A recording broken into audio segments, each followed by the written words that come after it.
તો મિત્રો સ્વાગત છે અમારી યુટ્યુબ ચેનલમાં। આજે આપણે વાત કરવાના છીએ ફ્રી સિલાઈ મશીન યોજના 2025 વિશે। તમને સિલાઈ મશીન ખરીદવા સરકાર દ્વારા 15,000ની આર્થિક સહાય આપવામાં આવશે। આ યોજનાનો લાભ કેવી રીતે લેવો, ફોર્મ કઈ રીતે ભરવું, કઈ વેબસાઇટમાં અરજી કરવી, તેના વિશે વાત આપણે આ વિડીયોની અંદર કરવાના છીએ। તો મિત્રો ચેનલમાં નવા હોય તો ચેનલને સબસ્ક્રાઈબ કરજો અને વિડીયોને લાઇક કરજો અને વિડીયોને શેર કરવાનું ના ભૂલતા। મહિલાઓની આર્થિક સ્થિતિ સારી કરવા માટે સરકાર દ્વારા એક યોજના ચલાવવામાં આવે છે, જેનું નામ પ્રધાનમંત્રી વિશ્વકર્મા સિલાઈ મશીન યોજના છે, જેના દ્વારા સરકાર દ્વારા સ્ત્રીઓને મશીન ખરીદવા 15,000ની સહાય આપવામાં આવે છે। કૌશલ્ય તાલીમ અને દૈનિક સ્ટાઇપેન્ડની વાત કરીએ। પીએમ વિશ્વકર્મા યોજના લાભ વિશેની વાત કરીએ તો લાભાર્થીને 7 થી 5 દિવસની તાલીમ આપવામાં આવે છે અને તાલીમ દરમિયાન 500 રૂપિયાનું સ્ટાઇપેન્ડ અથવા તો ભથ્થું આપવામાં આવે છે। આ તાલીમ પૂર્ણ કર્યા પછી તમને 15 દિવસની એડવાન્સ તાલીમ આપવામાં આવે છે। તેમાં સરકાર દ્વારા દરરોજના 500 રૂપિયા આપવામાં આવે છે। ટોટલ લાભાર્થીને 7,500નો લાભ આપવામાં આવે છે અથવા તો મળે છે।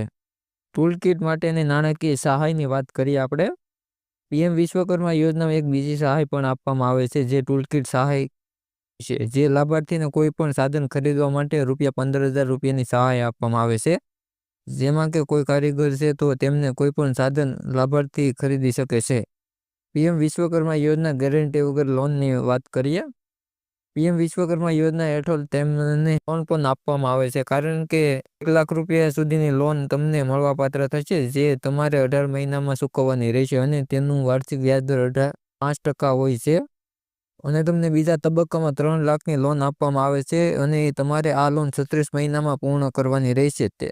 તેમાં પણ 5% વ્યાજ દર રાખવામાં આવેલો છે। ફોર્મ ભરવાની તારીખની વાત કરીએ।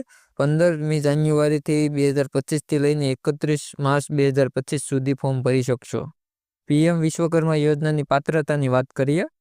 અરજદાર મૂળભૂત ભારતનો કાયમી નિવાસી હોવો જોઈએ। અરજદારની ઉંમર ઓછામાં ઓછી 18 વર્ષ કે તેથી વધુ હોવી જોઈએ। માત્ર રસ ધરાવતા અરજદારોએ પીએમ વિશ્વકર્મા યોજનામાં અરજી કરવાની રહેશે। પીએમ વિશ્વકર્મા યોજના માટે જરૂરી દસ્તાવેજની વાત કરીએ। Aadhaar card, bank passbook, mobile number, PAN card ફરજિયાત નથી। આટલા ડોક્યુમેન્ટની જરૂર પડશે। તો મિત્રો વિડીયો સારો લાગ્યો તો વિડીયોને લાઇક, ચેનલને સબસ્ક્રાઈબ અને વિડીયોને શેર કરવાનું ના ભૂલતા।